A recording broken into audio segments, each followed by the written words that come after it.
Fala galera, tudo bem? Tudo tranquilo? Professor Guilherme Correia para mais um vídeo, mais uma aula aqui para o nosso canal. Antes de seguir, tema do inventário e partilha que a gente já começou no vídeo anterior, eu vou te pedir para deixar o joinha já, comentar aqui embaixo qualquer coisa que você esteja achando da aula. Gostou ou não gostou?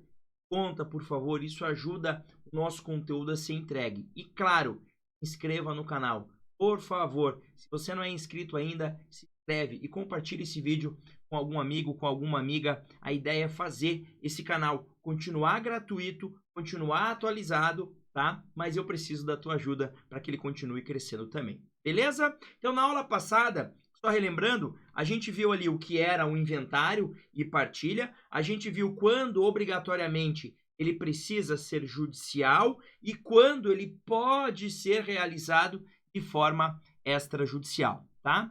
Nessa parte 2 do tema, como eu disse, é um tema muito grande, bastante complexo, a gente vai dividir em várias parcelinhas para facilitar. A gente vai começar falando sobre prazo de abertura do inventário e também o prazo de duração do inventário, que você vai ver que até parece piada o prazo que a lei nos traz. Mas vamos lá. O artigo 611 do nosso amado CPC, eu não amo o professor o CPC, não tem problema, vamos lá. Diz o seguinte: o processo de inventário e de partilha deve ser instaurado dentro de 2 meses a contar da abertura da sucessão, tá? Então ele tem 2 meses para ser iniciado, ultimando-se nos 12 meses subsequentes, podendo o juiz prorrogar esses prazos de ofício ou a requerimento de parte. E aí vem a primeira pergunta: quando ocorre a abertura da sucessão? Gente, a abertura da sucessão é o dia do falecimento da pessoa. Quando a pessoa falece, automaticamente sucede, automaticamente ocorre a sucessão dos bens dela para os herdeiros, formando o espólio. Morreu no dia, sei lá, 3 de maio de 2024, teria até 3 de julho de 2024 para iniciar o inventário. Prof, e se não iniciar? Se não iniciar, você pode ter uma previsão de multa, mas aí tem a ver com questão de recolhimento de tributo, isso aí é estadual. Tem estado que prevê e cobra essa multa, tem estado que não prevê e não cobra essa multa. Não se preocupa com isso. Do ponto de vista processual, tem que começar em 2 meses. Mas se não começar em 2, vai poder começar em 3, vai poder começar em 4, ou seja, o inventário vai ter que ser realizado de qualquer forma, tá? E ele acaba quando, professor? Olha o que diz a lei: ultimando-se nos 12 meses subsequentes. Quer dizer que o inventário deveria durar 1 ano, professor? Deveria durar 12 meses? Pois é o que a lei diz. Mas a lei também diz o seguinte: esses prazos podem ser todos prorrogados de ofício pelo juiz, ou seja, o juiz agindo por conta própria ou a requerimento dos interessados, tá? Só lembrando que esse prazo é dias úteis ocorridos. Gente, prazo em mês, prazo em ano é sempre corrido, tá? O único prazo que a gente conta em dia útil no nosso sistema processual civil brasileiro é prazo processual que seja fixado em dias. Esse aqui não é fixado em dias, então esquece. 2 meses é 2 meses normal, 12 meses é 12 meses também contados de forma normal, tá? Segundo ponto da aula, mas antes de começar, vou te fazer mais uma vez essa pergunta. Você está inscrito no canal? 78% meus espectadores nos últimos 12 meses não estão inscritos no canal. Sei que é chato eu ficar falando isso toda hora, mas é que realmente eu preciso da ajuda de vocês. Por exemplo, semana aqui eu tive o meu monitor que queimou, tá? E eu tive que trocar o monitor. Vem da onde? Vem do dinheiro, um pouquinho de dinheiro que o YouTube me paga aqui pelo tamanho do canal que eu tenho. Então, para continuar fazendo esse conteúdo gratuito, eu preciso dessa ajuda tua, tá? Compartilhando, curtindo, comentando, se inscrevendo no canal, para que eu consiga uma remuneração suficiente no YouTube para pelo menos cobrir os custos desse canal aqui, para que eu não tenha prejuízo, tá bom? Vamos lá então. Limitação da cognição do inventário, esse é o segundo ponto. O que é cognição, professor? Eu me lembro que o primeiro livro que eu li na faculdade de processo civil foi lá no ano, tá? Eu comecei a ter processo civil em 2004 na faculdade, tô velhinho, né? Então, aí meu professor na época, o meu grande mestre, Sérgio Cruz Aranharte, inclusive está aqui, ó, obra completa aqui do professor Sérgio aqui atrás, tá? Junto com os professores Daniel Mitidiero e Luiz Guilherme Marinoni. Ele deu para a gente ler um livro, o título do livro era Da Cognição no Processo Civil. O que é cognição? Cognição é basicamente o conhecimento, ou seja, o que é que o juiz vai poder conhecer daquele problema? O que é que ele vai poder se aprofundar naquele problema? Tem limites ou não tem limites?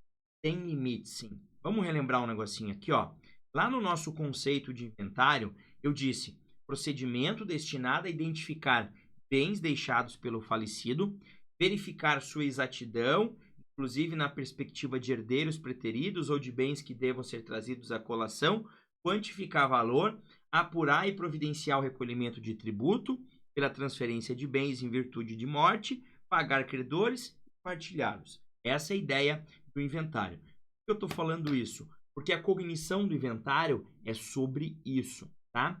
Quero dizer o seguinte, imagine que num procedimento de inventário venha lá um herdeiro e diga, ó, eu também sou herdeiro e eu queria fazer um DNA pós-mortem para provar que realmente eu era filho do falecido. Opa, isso não vai ser discutido no inventário, tá? Isso vai ser discutido em via própria, uma ação específica para discutir a paternidade. Essa é a ideia. Ah, tem uma pessoa lá que diz que vivia em união estável com o falecido. Opa, em ação própria vai ser reconhecida a união estável, ok? A ideia é, no inventário, você focar no quê? Focar em arrecadar bens, essa é a ideia. Focar em ver o valor dos bens, em avaliar os bens, em pagar o pessoal, dividir o patrimônio. Agora, claro, prof, eu chego com a certidão de nascimento mostrando que eu sou herdeiro. Perfeito, isso já está comprovado. Eu quero dizer, dentro do inventário, você não vai ter uma perícia para saber se a pessoa era filha ou não daquela pessoa. Você não vai ter prova testemunhal para discutir isso aí. Você basicamente vai ter prova documental. Essa é a ideia. Isso está aqui, ó, no 612 do nosso CPC. O juiz decidirá todas as questões de direito, desde que os fatos relevantes estejam provados por documento, só remetendo para as vias ordinárias as questões que dependerem de outras provas. Prof, o que ele quer dizer com vias ordinárias? Ele quer dizer assim, ó, as vias específicas para tratar daquele problema. Então, por exemplo, eu quero discutir se o fulano é filho ou não do falecido. Não tem uma ação específica, investigação de paternidade? Então, vá para lá discutir isso aí, tá? Então, o que você tem provado por documento, o juiz analisa do inventário e vai analisar, não tem problema nenhum. Agora, se precisar de discussão que demande outras provas, tem que ser ação específica para isso, e quando tiver o resultado específico daquela ação, você volta para esse inventário para se habilitar. Essa é a ideia. Beleza? Tranquilos? E o último ponto que eu queria trabalhar com vocês nessa nossa parte 2 é a figura do administrador provisório, tá? A gente tem previsão de administração provisória do inventário, porque é muito comum quando a gente olha lá para o artigo, por exemplo, 75 do CPC, lá no início do código, quando ele fala assim, ó, serão representados ativo e passivamente em juízo. Aí vai lá dizer assim, o espólio pelo seu inventariante.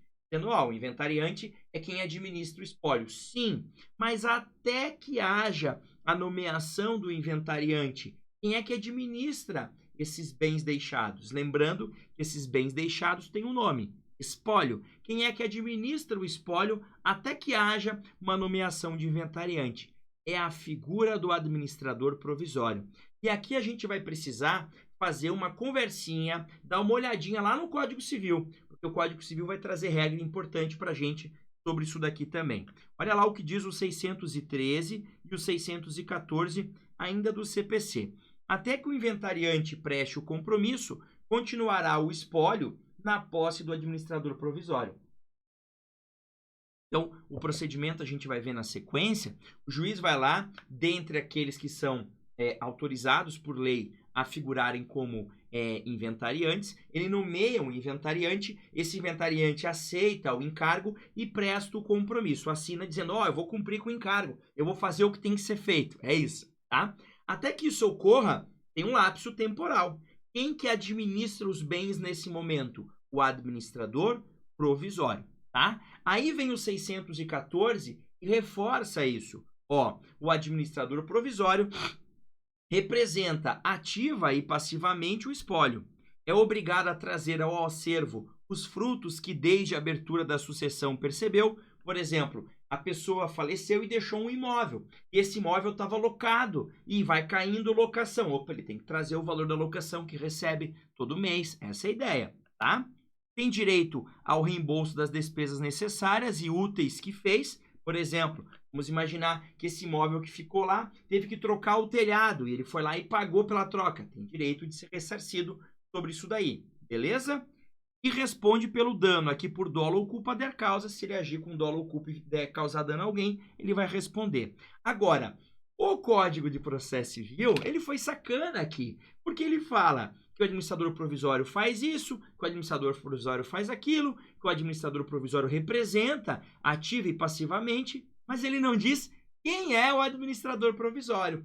Aí a gente precisa conversar com o Código Civil. Então, lá no Código Civil, a gente tem o 1797, que vai dizer quem é esse administrador provisório. É basicamente, gente, quem está na posse dos bens, tá? Olha o que diz o 1797. Aqui estamos falando de Código Civil, tá? Aqui é Código Civil. A administração, até o compromisso do inventariante, a administração da herança caberá sucessivamente. Esse rol aqui, ó, nesta ordem, tá? Nesta ordem serão os administradores provisórios. O que eu quero dizer com esta ordem, professor? Eu quero dizer o seguinte, eu só parto para o inciso 2 se o 1 não existir. Então diz lá, ao cônjuge ou companheiro, se com o outro convivia ao tempo da abertura da sucessão. Então eu faleço, eu já sou casado com a Bruna convive comigo. Eu faleço até que haja nomeação do inventariante, a Bruna é a administradora dos meus bens, a administradora dos bens que eu deixei, a administradora provisória do espólio. Bater na madeira aqui que eu não quero e não pretendo morrer tão cedo, tá? Prof, a pessoa era solteira, a pessoa era viúva, a pessoa era divorciada, não vivia com ninguém. Bom, vá para o inciso 2. Ao herdeiro que estiver na posse e administração dos bens, e se houver mais de um nessas condições, o mais velho. Então vamos imaginar lá que tinha 2 filhos, os 2 administrando os bens do pai. Bom, o mais velho vai figurar como administrador provisório nesse caso aqui, tá?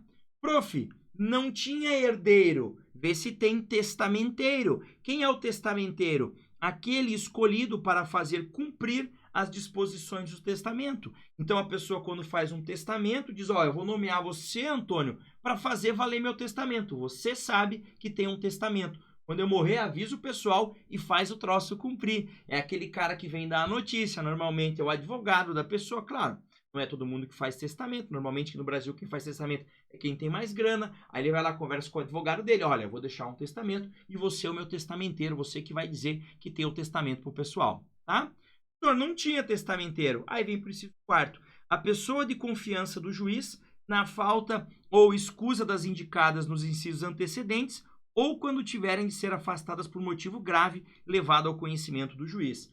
Sei lá, um motivo grave. Vamos imaginar que sobrou lá, a pessoa faleceu, sobrou o cônjuge, mas o cônjuge é acusado de ter matado essa pessoa.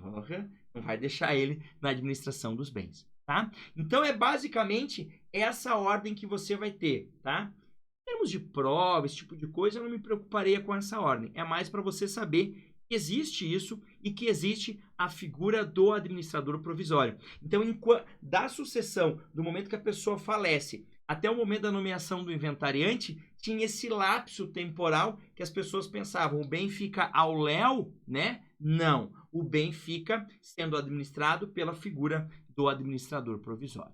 Beleza? Ou melhor, os bens, né? Eu quero dizer aqui o conjunto de bens. É isso então, gente. Até a parte 3. Já deixa o joinha, comenta, compartilha esse vídeo com pelo menos um amigo, uma amiga e, claro, se inscreve no canal. Um beijão, um abraço e até mais.